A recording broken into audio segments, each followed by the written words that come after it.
భగవద్బంధువులారా, పరమాత్మ యొక్క ప్రత్యక్ష స్వరూపమైన సూర్య భగవానుడి వైభవాన్ని ప్రకాశింపజేసే సూర్యోపనిషత్తులోని విషయాన్ని తెలుసుకునే ప్రయత్నంలో ఉన్నాము. నిన్నటి రోజున సూర్యనారాయణమూర్తి ఈ ప్రపంచానికి ఆత్మ అని తెలుసుకున్నాము.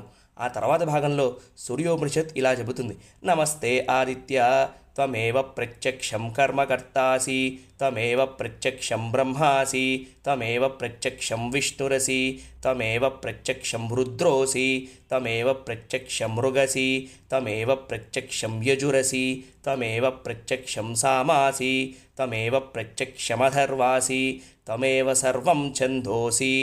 ఓ సూర్యదేవ, నీకు నమస్కారము. నువ్వు ప్రత్యక్షంగా మేము చేసే కర్మలకి సాక్షివి.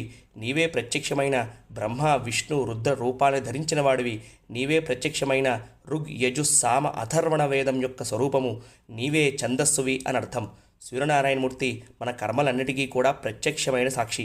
అందుకే పూర్వాచార్యులు కొన్ని నిబంధనలు చెప్పారు. ఆదివారం రోజు మాత్రం మాంసభక్షణము మరియు పురుషులు క్షవరం అంటే హెయిర్ కట్ చేయించుకోవద్దు అని. మాంసాహారం అసలు ఎప్పుడూ ఎవరూ తినకూడదు, ఏ వర్ణాశ్రమంలో ఉన్నవారైనా సరే. ఎందుకంటే మన కర్మలతో పాటు ఆ మరణించిన జంతువు యొక్క కర్మలను కూడా మనమే అనుభవించాల్సి వస్తుంది కాబట్టి. ఆ తర్వాతి భాగంలో సూర్యోపనిషత్తు ఇలా చెబుతుంది: ఆదిత్యాద్వాయుర్జాయతే, ఆదిత్యాద్భూమిర్జాయతే, ఆదిత్యాదాపో జాయంతే, ఆదిత్యాజ్యోతిర్జాయతే, ఆదిత్యోద్యోమదిశో జాయంతే, ఆదిత్యాద్దేవా జాయంతే, ఆదిత్యాద్వేదా జాయంతే.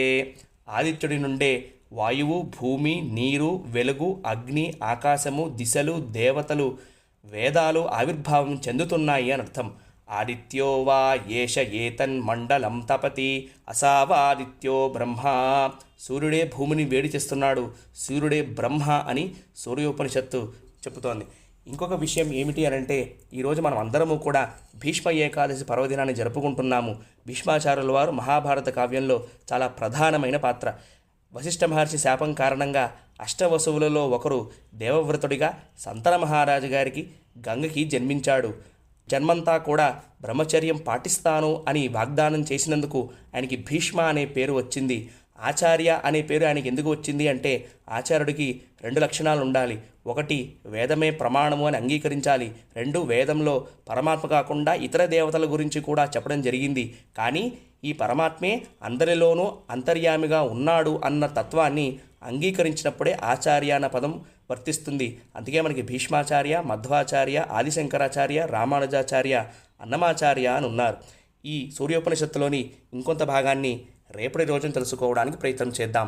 అంతవరకు హరే కృష్ణ, జయ శ్రీమన్నారాయణ.